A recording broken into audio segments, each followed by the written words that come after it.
The email arrived on a Tuesday morning while I was reviewing contracts at my desk.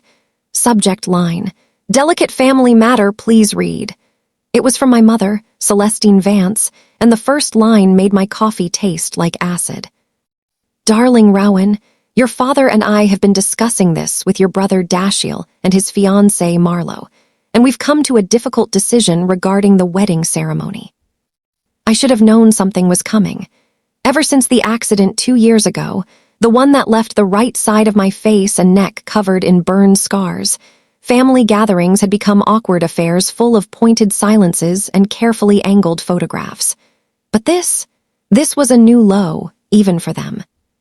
The email went on for 3 paragraphs, dressed up in the kind of diplomatic language my mother had perfected during her 20 years as a corporate lawyer. But strip away the flowery prose, and the message was crystal clear. My scars would ruin the wedding photos. They wanted me to either skip the ceremony entirely or, and I quote, "consider sitting in a back room during the formal portions of the day." My younger brother Dashiell, the golden child who'd never worked a day he didn't want to, was marrying Marlo Pemberton, daughter of real estate mogul Thaddeus Pemberton. The wedding was scheduled for 6 weeks away at the Meridian Estate, a historic venue overlooking the Cascade Valley. According to my mother's email, Marlo's parents were investing significantly in the event, code for we care more about impressing rich people than including our own daughter. I read the email 3 times, each pass making my hands shake harder. The kicker came in the final paragraph. "We hope you understand this comes from a place of love. Dashiell's wedding day should be perfect, and we know how sensitive you've become about your appearance. We thought you'd prefer not to feel self-conscious in front of 300 guests. We're planning a small family dinner the week after where you'll absolutely be welcome." A consolation prize, a participation trophy for being the damaged daughter they had to manage. I sat back in my ergonomic office chair and looked around my corner office on the 43rd floor. At 29 years old, I'd built a successful career in commercial real estate investment, specializing in acquiring and developing historic properties. My company, Revengetancredi Holdings, had just closed a deal on a defunct hotel chain worth $42 million. The burn scars on my face, they came from pulling my neighbor's 6-year-old daughter, Philippa, out of a burning car after a highway accident. The little girl had been trapped in her car seat, and I'd reached through broken glass and flames to unbuckle her. Her mother, Teresa, visited me in the hospital every day during my 3-month recovery, bringing flowers and tears and endless gratitude. I still had nightmares about that day, but I'd do it again in a heartbeat. Little Philippa was alive and thriving in 1st grade. The scars were a price I'd paid gladly. But to my family, they were an embarrassment, a blemish on the picture-perfect image they'd cultivated. I forwarded the email to my assistant, Quinlan, with a single line. "Clear my calendar for the next 8 weeks. I have a project." Quinlan knocked on my door 20 minutes later, tablet in hand and one eyebrow raised. "Do I want to know what this project is?" "The Meridian Estate," I said, pulling up the property listing on my laptop. "What do you know about it?" Quinlan scrolled through their tablet. "Historic manor house built in 1887 sits on 40 acres overlooking Cascade Valley, currently owned by the Whitmore Family Trust. They rent it out for events, weddings, corporate retreats, that sort of thing. Booking fees start at $50,000 for a weekend." They paused. "Wait, isn't this where your brother is getting married?" "Was getting married," I corrected. "Find out if they're interested in selling." Quinlan's eyes widened. "You're going to buy your brother's wedding venue." "I'm going to do more than that," I said, opening a new document on my screen.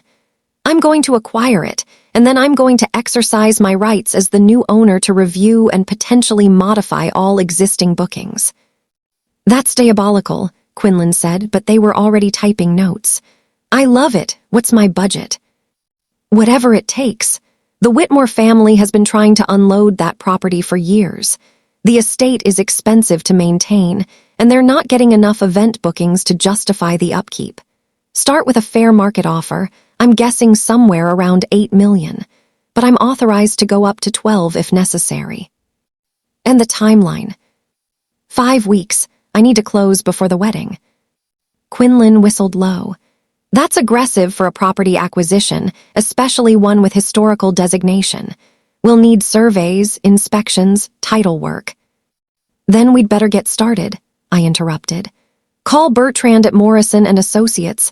Tell him I need his fastest team and money is no object. Every inspection expedited, every document rushed. I want to close in 5 weeks. As Quinlan left my office, already making calls, I opened my mother's email again and hit reply. Dear Mother, I typed, thank you for your email. After careful consideration, I've decided you're absolutely right. I shouldn't attend an event where my appearance would cause discomfort. I'll be occupied with work that weekend anyway. Please give Dashiell and Marlowe my congratulations. Wishing you all a beautiful celebration.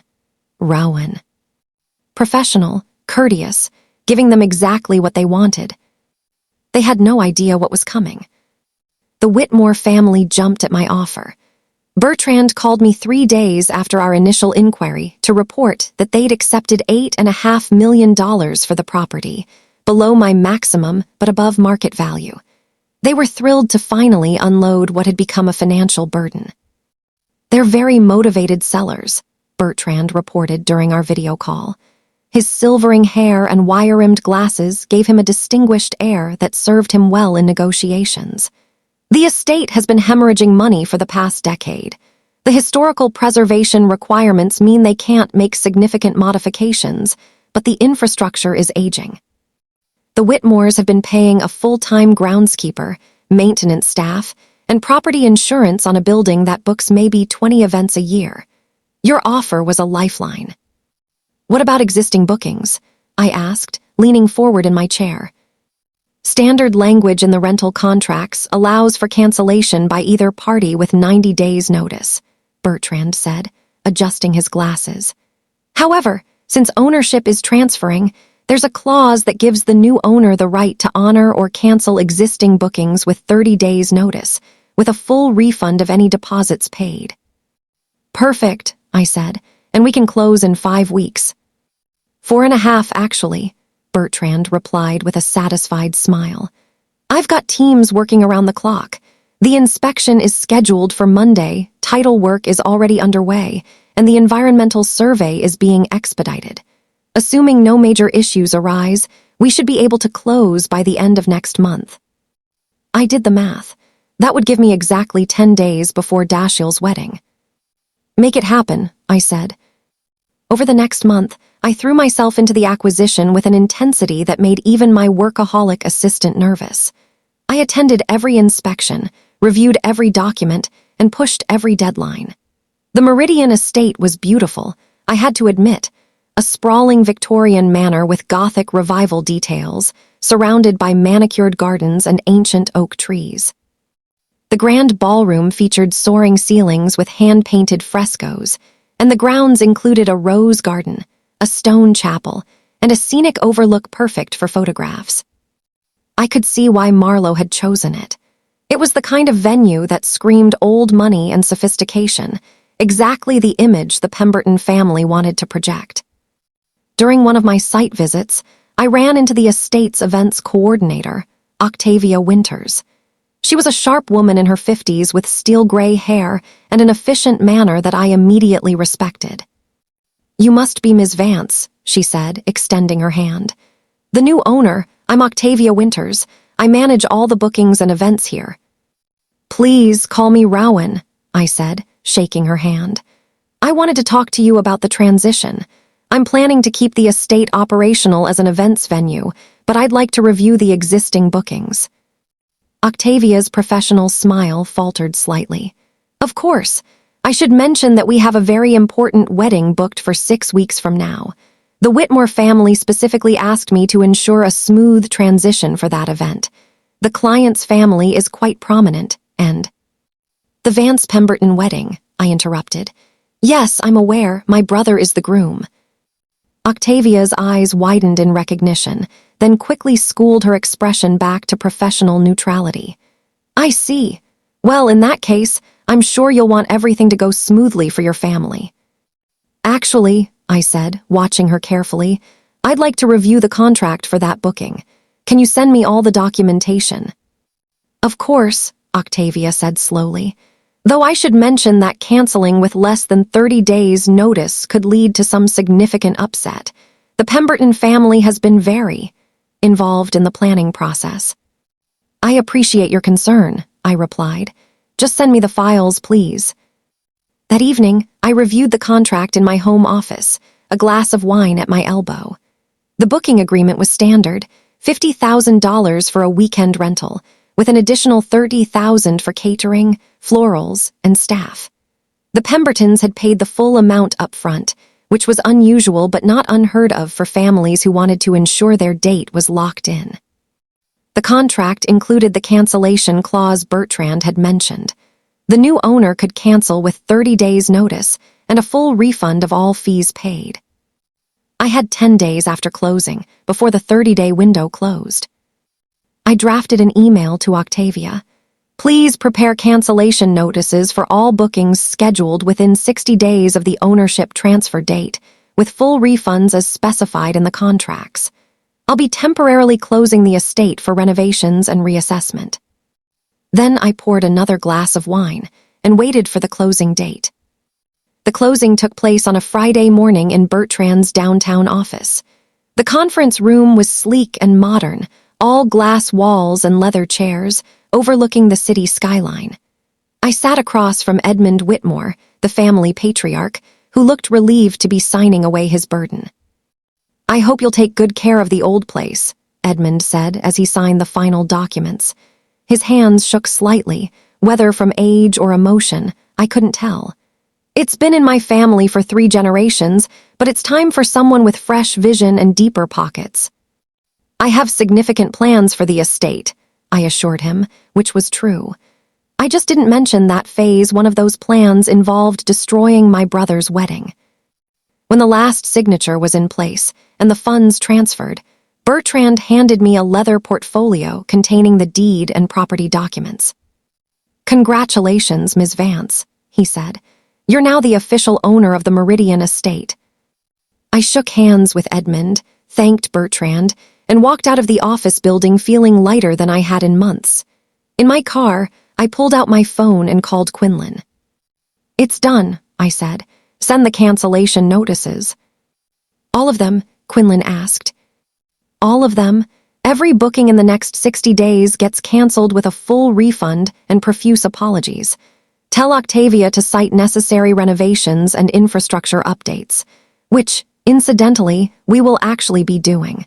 I meant what I said about fresh vision for the property. Your brother's wedding is in 9 days, Quinlan pointed out unnecessarily. I'm aware.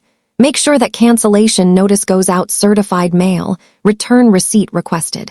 I want documentation. There was a pause on the line. You're really doing this? They uninvited me from my own brother's wedding because my scars would ruin the photos, I said, my voice harder than I'd intended. They offered me a consolation dinner. A consolation dinner, Quinlan, as if I'm some embarrassing relative who needs to be managed rather than their daughter who saved a child's life. Fair point, Quinlan said. Cancellation notices going out within the hour. This is going to be chaos, you know. I'm counting on it. The call from my mother came at 7 p.m. that evening. I was at home, having just finished a workout, one of the activities my therapist recommended for managing stress, when my phone lit up with her contact photo. I let it ring 4 times before answering. Hello, Mother. What have you done? Her voice was shrill, all traces of her usual composed demeanor gone. What have you done, Rowan? I'm not sure what you mean, I said calmly, toweling off my face. Could you be more specific? The venue, she shrieked. The Meridian Estate just sent a cancellation notice, 9 days before the wedding. They're saying the property is under new ownership and closing for renovations. Oh, that, I said. Yes, I acquired the estate last week. Wonderful property. I have extensive plans for renovations and improvements. I'm afraid all existing bookings had to be canceled to accommodate the construction timeline. The silence on the other end of the line stretched so long I thought the call had dropped. You, my mother finally said, her voice dangerously quiet, bought your brother's wedding venue. I bought a historic property as an investment, I corrected. The fact that Dashiell had booked an event there is coincidental. The previous owners were motivated sellers, and the property has significant potential. It's a sound business decision. You vindictive, spiteful. Careful, mother, I interrupted. This is the same daughter you uninvited from the wedding because her scars would ruin the photographs. I'm just following your advice about staying away from events where my appearance might cause discomfort. We didn't. She was sputtering now, unable to form a coherent sentence. I have to go, I said pleasantly. I have a conference call with the renovation contractors in 10 minutes. Do give Dashiell and Marlo my congratulations. I'm sure they'll find another venue. Though with 9 days' notice, it might be challenging. Maybe they should consider a small family dinner instead. Those can be quite nice. I hung up before she could respond. The phone immediately started ringing again. I declined the call and set my phone to do not disturb. Then I poured myself a glass of wine, ordered Thai food, and settled in to watch a documentary about historic preservation, research for my new property, of course. Over the next 3 days, I received 47 phone calls, 32 text messages, and 16 emails from various family members. My father, Donovan Vance, left a voicemail calling me unreasonable and childish. Dashiell himself sent a rambling text about how I was ruining the most important day of his life. My Aunt Verity tried to play peacemaker with a long email about family forgiveness and moving forward. I responded to none of them. On day 4, Marlo's father, Thaddeus Pemberton himself, called my office. Quinlan intercepted the call. He's threatening legal action, Quinlan reported, leaning against my office doorframe. Claims you deliberately sabotaged the wedding and wants to sue for emotional distress and damages beyond the refunded fees. On what grounds? I asked, genuinely curious. I'm a private property owner who canceled an event booking within the legal parameters of the contract. The Pembertons received a full refund of all fees paid. There's no breach of contract. He's claiming tortious interference with a business relationship, Quinlan said, and intentional infliction of emotional distress. Tortious interference requires me to have interfered with his contract with a third party, I said, pulling up my legal database. But I am the third party. I'm the venue owner. You can't interfere with a contract when you're literally one of the contracting parties. And intentional infliction of emotional distress has a very high bar. The conduct has to be so extreme and outrageous that it goes beyond the bounds of decency. Is canceling someone's wedding 9 days beforehand not extreme and outrageous? Quinlan asked. I canceled an event booking at a venue I own in accordance with the cancellation clause in the contract, I replied. If that's extreme and outrageous, then every venue owner who's ever had to cancel an event is liable. Besides, I can demonstrate legitimate business reasons for the cancellation. The property genuinely needs renovations, which I'm actually going to do. No court would find in their favor. You've really thought this through, Quinlan observed. I'm not vindictive, I said. I'm thorough, there's a difference. Quinlan left, and I returned to my work. But that evening, as I was preparing dinner in my downtown loft, my doorbell rang. I checked the security camera and saw Dashiell standing in the hallway, looking disheveled in a way I'd never seen my usually pristine younger brother.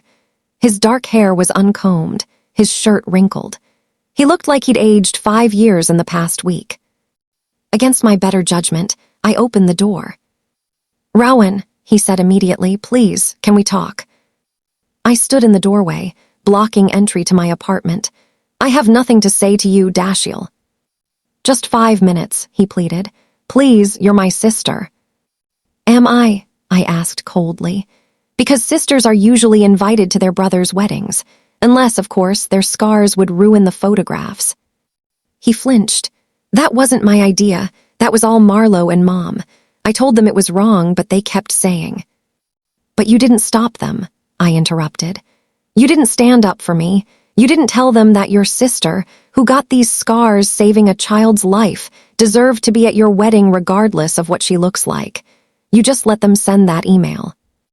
I'm sorry, Dashiell said, and to his credit, he looked like he meant it. You're right, I should have fought harder. I should have told them absolutely not. But Marlowe's family is so demanding and Mom kept saying you'd understand and I went along with it. And that was wrong. Yes, I agreed. It was. Please, he said again. Don't do this. Don't ruin my wedding because I made a mistake. Marlowe and I love each other. We want to start our lives together. 300 guests have already made travel plans. The catering is ordered, the flowers are arranged. And you have 9 days to find a new venue, I said. I'm sure something will work out. Perhaps a nice restaurant with a private room, or someone's backyard. I've heard intimate weddings are quite trendy now. Rowan, come on. You know we can't plan a wedding for 300 people in 9 days. Then postpone it, I suggested. Push the date back a few months. You'll have plenty of time to find a suitable venue.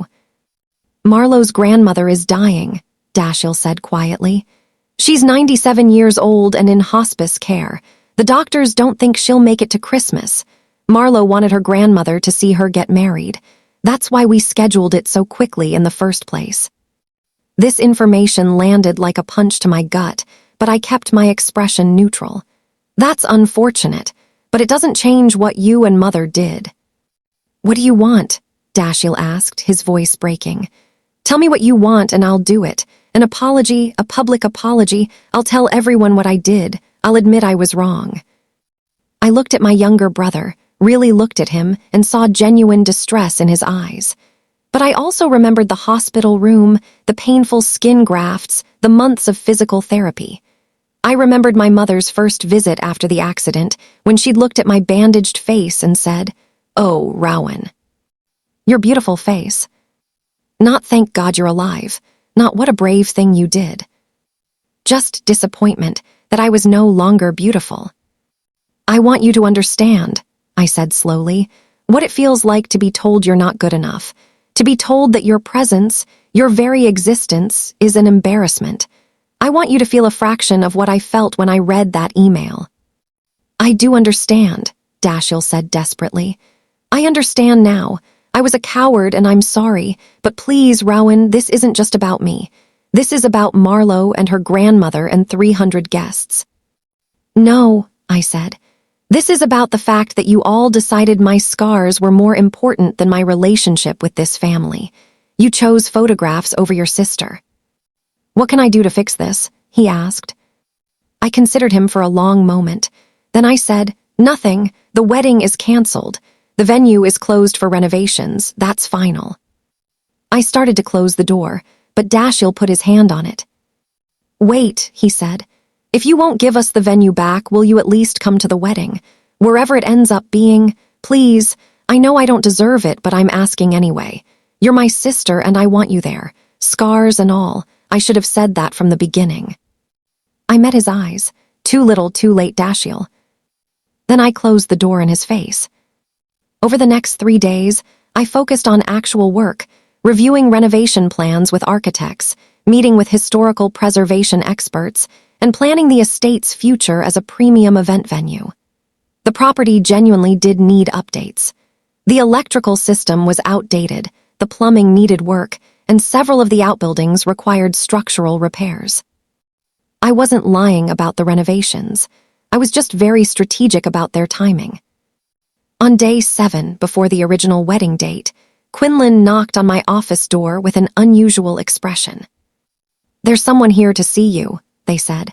"Marlowe Pemberton. She doesn't have an appointment, but she's very insistent." I considered turning her away, but curiosity won out. "Send her in."